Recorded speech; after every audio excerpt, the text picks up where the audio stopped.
Oi pessoal do YouTube, bem-vindos a mais um Terças Criminais. Antes de ir para o caso de hoje, vou pedir que você se inscreva no canal, curta esse vídeo e deixe um comentário aqui embaixo também.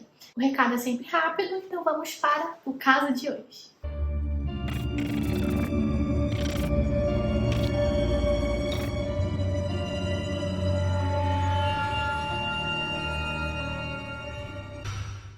Na noite de 6 de dezembro de 1991, na cidade de Austin, no Texas, Elisa Thomas, de 17 anos de idade, saiu de casa para ir ao trabalho na loja de iogurte chamada I Can't Believe It's Yogurt.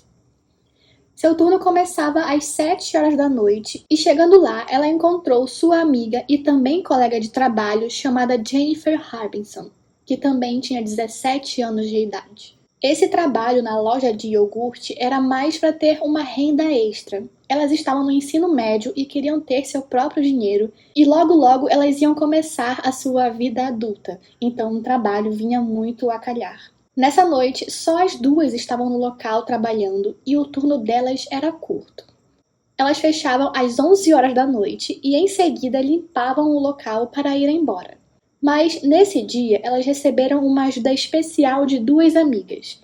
Uma era Amy Ars, de 13 anos de idade, e a outra garota era Sarah Harbinson, de 15 anos de idade, sendo que Sarah era a irmã de Jennifer. A Sarah e a Amy estavam juntas no shopping fazendo um programa de amigas, e depois que o shopping fechou, às 10 horas da noite, elas foram até a loja de iogurte que ficava a 2 quarteirões de onde elas estavam, para ajudar e falar com as meninas que trabalhavam lá, pois mais tarde as 4 teriam uma festa do pijama. Mas as duas ficaram nos fundos da loja, já que elas não eram funcionárias e então não tinham uniforme.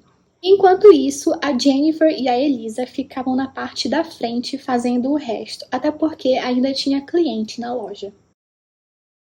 Haviam 2 rapazes na loja. Estava quase na hora de fechar, até que uma mulher entra, pois ela ia comprar sorvete para levar para casa. Quando ela entra, ela vê esses 2 rapazes que eram jovens e ela acha estranho. Ela se sente desconfortável com a presença deles, pois eles estavam se encarando. E o rapaz, que ela consegue ver, estava mexendo em um saco e fazia um barulho semelhante a corrente, talvez mármore. Algo que ela não soube descrever. A mulher pergunta para uma das garotas se elas estavam bem, se elas não estavam se sentindo desconfortáveis com aqueles 2 rapazes lá sozinhos com elas. E as garotas dizem que está tudo bem e elas não pareciam estar desconfortáveis. Nisso, a mulher pensou, bom, eu devo estar um pouco paranoica, não deve ser nada. E ela foi embora. Em seguida, após a saída dessa mulher, outros clientes chegam. Dessa vez um casal, um homem e uma mulher, e eles também avistaram esses 2 rapazes. O casal disse que os rapazes estavam sentados próximo à caixa registradora do local e quem estava de caixa naquele momento era a Elisa, enquanto a Jennifer aproveitava para limpar o chão. Já era 10h37 da noite, o casal tinha pedido iogurte, eles comeram e logo foram embora, pois eles não queriam atrapalhar a limpeza das meninas. Quando o casal vai embora, a Jennifer vira a plaquinha de fechado para que ninguém mais entrasse e fecha a porta, e os 2 rapazes continuaram lá dentro. Qualquer coisa que tenha acontecido e como aconteceu, começou após as 10h37 e permanece desconhecido até hoje. Quando foi às 11h03 da noite, um policial de patrulha chamado Troy Gay notou que havia fumaça subindo do local onde ficava a iogurteria. O incêndio foi relatado para os bombeiros que foram até o local. Enquanto o incêndio era controlado, os bombeiros se depararam com uma cena horrível. Jennifer, Sarah, Amy e Elisa estavam mortas. Elas estavam nuas e amarradas e amordaçadas com suas próprias roupas. Amy foi achada no meio da sala dos fundos, enquanto as 3 outras garotas foram encontradas em uma parte mais aos fundos dessa sala, agrupadas. Elas estavam com os corpos queimados a ponto de quase não ser possível reconhecê-las. Elas eram meninas novas, viviam sua vida pacata com a família, não tinham nenhum envolvimento com nada ilegal e não tinham inimigos. A Sarah gostava de jogar basquete e também era cheerleader, enquanto a Jennifer ela praticava corrida de revezamento. Mas ambas tinham uma paixão em comum, que era a criação de ovelhas através do FFA, que é um clube liderado por estudantes que prepara alunos para carreiras agrícolas. E aí você opta pelo animal que quer criar e pode mostrar o animal em exposições. Elisa gostava muito de música country, adorava sair para dançar com as suas amigas, ela era muito vaidosa e tinha o sonho de ser modelo.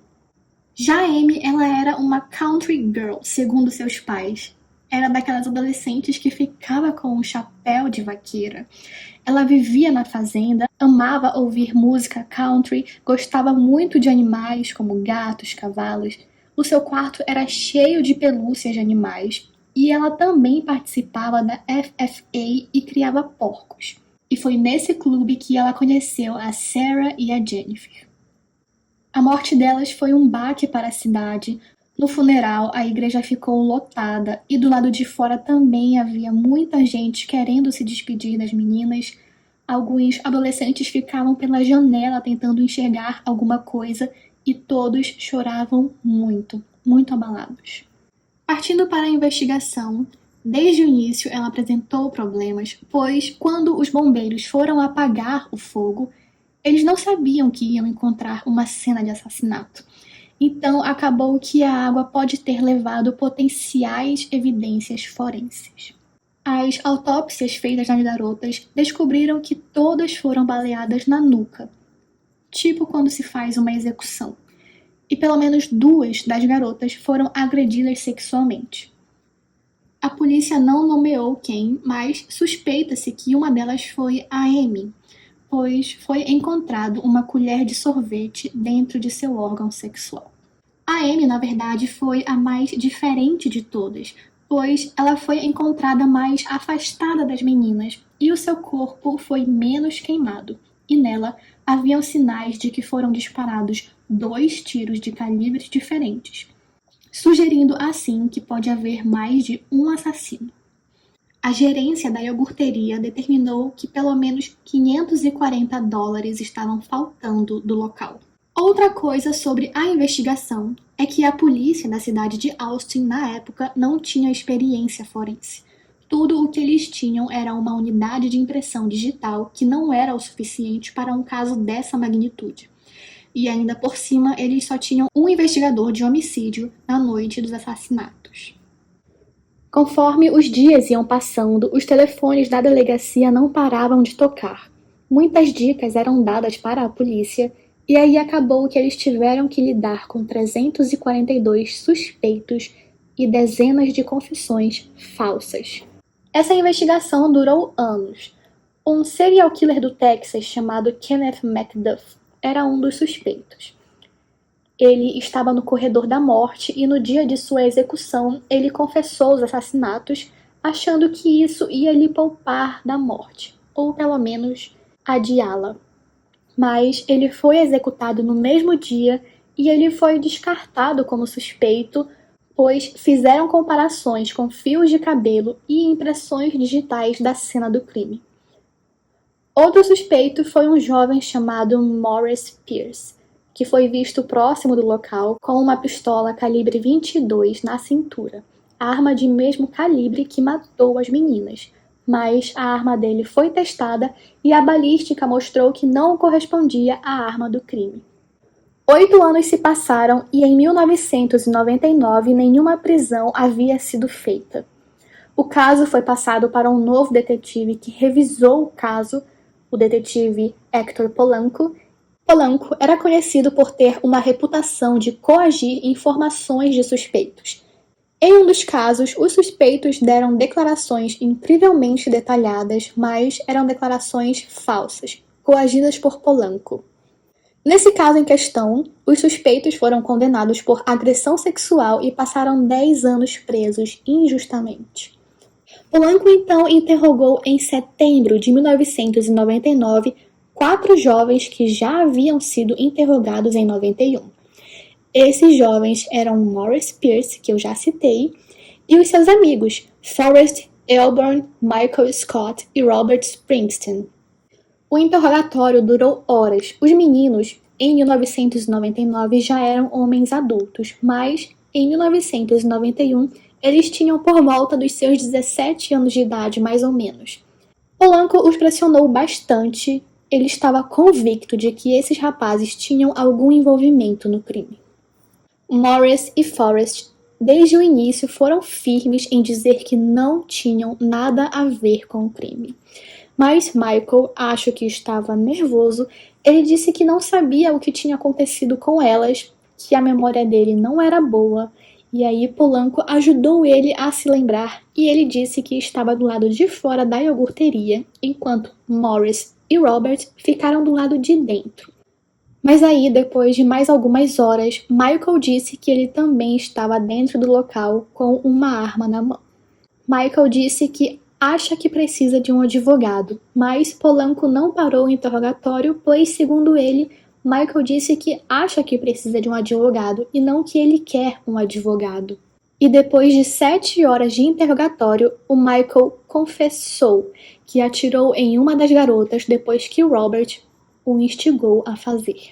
Mas o que vocês não sabem é que um pouco antes disso acontecer, nosso querido Polanco se levantou e colocou o que parece uma arma na nuca de Michael, para ajudá-lo a se lembrar melhor do que aconteceu. Futuramente, ele disse que não foi uma arma, era apenas o dedo dele, mas enfim, vejam a foto. Quanto ao Robert, a mesma coisa.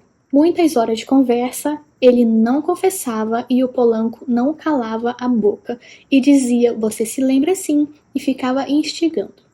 Isso durou horas, até que Polanco disse, me conta logo como você agrediu sexualmente as garotas. E Robert, muito irado, disse, beleza, eu enfiei o meu nela. E era tudo que Polanco queria.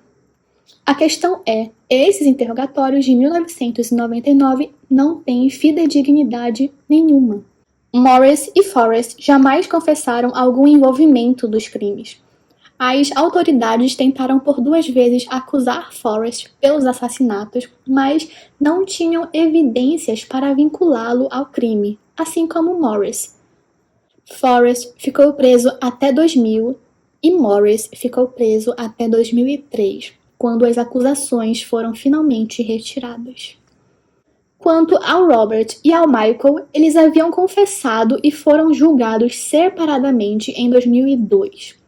Robert foi condenado à pena capital e Michael foi condenado à prisão perpétua. No julgamento, a defesa tentou argumentar que as confissões foram coagidas, mas o júri não se convenceu na época. Naquele momento, todos queriam um julgamento que condenasse os assassinos das adolescentes, e eles foram condenados. Pouco tempo depois, Michael e Robert insistiram que suas confissões foram coagidas, além do fato de não haver evidência física que os ligue aos crimes. Em 2006, a Suprema Corte aceitou a apelação de Robert e em 2007 aceitou a de Michael para que houvesse um novo julgamento. Mas, até lá, eles iam aguardar na prisão. Em 2008, a defesa dos dois solicitou que a amostra de DNA encontrada nas vítimas fosse examinada novamente, mas, dessa vez, com as novas tecnologias que se tinha disponível na época, Michael e Robert sabiam que o DNA não seria compatível com o DNA deles, e não foi, assim como não foi compatível com a de nenhum dos outros rapazes. Ou seja, o assassino ou um dos assassinos continua solto. Aproximadamente 10 anos após serem presos, no ano de 2009, os promotores descartaram todas as acusações contra Michael Scott e Robert Springsteen, e eles foram soltos. Hoje, eles tentam recomeçar a sua vida e lutam na lei para que o nome deles seja limpo. Sendo assim, o caso continua sem solução, e talvez a resposta seja encontrando aqueles 2 rapazes estranhos que estavam dentro da iogurteria no dia dos assassinatos. Eles nunca foram encontrados e nenhum retrato falado foi feito ou solicitado, já que pelo menos 3 clientes viram esses homens. Quanto ao DNA encontrado nas vítimas, Esse DNA não corresponde a ninguém até agora. Hoje, no local onde funcionava a iogurteria, funciona um salão de beleza. Uma placa em homenagem às meninas foi colocada no local e sempre tem alguém colocando algo lá, como uma forma de deixar a memória delas viva.